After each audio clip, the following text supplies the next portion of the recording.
ಹಿರಿಯ ಪತ್ರಕರ್ತ MS ಮಣಿ ರಚಿಸಿದ ಒಳಕೋವೆ ಎಂಬ ಪುಸ್ತಕವನ್ನು ಸಿಎಂ ಸಿದ್ದರಾಮಯ್ಯ ಬಿಡುಗಡೆ ಮಾಡಿದರು.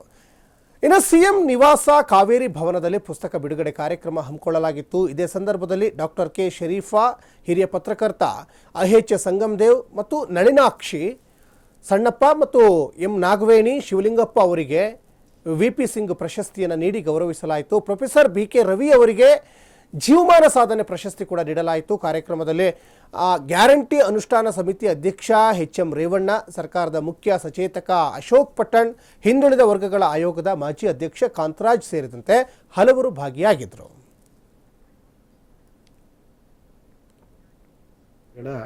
ಅಂಕಣ ಬರಹಗಳ ಒಟ್ಟು 34 ಅಂಕಣ ಒಳಗೊಂಡಂತ ಒಳಕೋವೆ ಪುಸ್ತಕವನ್ನು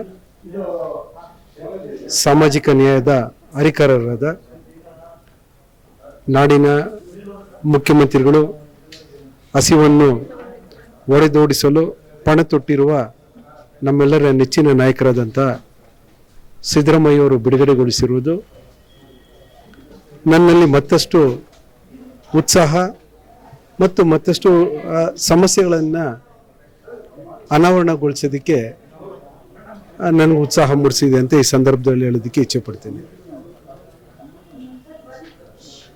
ಮಾನ್ಯ ಮುಖ್ಯಮಂತ್ರಿಗಳು ಹೇಳಿದಂತೆ ಸಾಮಾಜಿಕ ಸ್ವಾತಂತ್ರ್ಯ ಮತ್ತು ಆರ್ಥಿಕ ಸ್ವಾತಂತ್ರ್ಯ ಸಿಗದೆ ರಾಜಕೀಯ ಸ್ವಾತಂತ್ರ್ಯ ಸಿಗೋದು ಯಾವ ರೀತಿಯಲ್ಲೂ ಉಪಯೋಗ ಆಗೋದಿಲ್ಲ ಅಂತ ನನ್ನ ಭಾವನೆ ಮತ್ತು ಮುಖ್ಯಮಂತ್ರಿಗಳದ್ದು ಕೂಡ ಅವರ ಮಾತಲ್ಲೂ ಕೂಡ ಅದೇ ವ್ಯಕ್ತ ಆಗಿತ್ತು.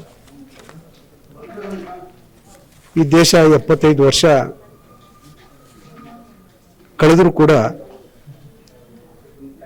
ಇನ್ನೂ ಸಾಮಾಜಿಕ ಸ್ವಾತಂತ್ರ್ಯಕ್ಕೆ ಮತ್ತೆ ಆರ್ಥಿಕ ಸ್ವಾತಂತ್ರ್ಯಕ್ಕೆ ನಾವು ಪರದಾಡ್ತಾ ಇರೋಂಥ ಸ್ಥಿತಿಯಲ್ಲಿ ಇದ್ದೀವಿ ಅನ್ನೋಂಥದ್ರನ್ನ ನನ್ನ ಒಳಕೋವೆಯ ಎಲ್ಲ ಅಂಕಣಗಳಲ್ಲಿ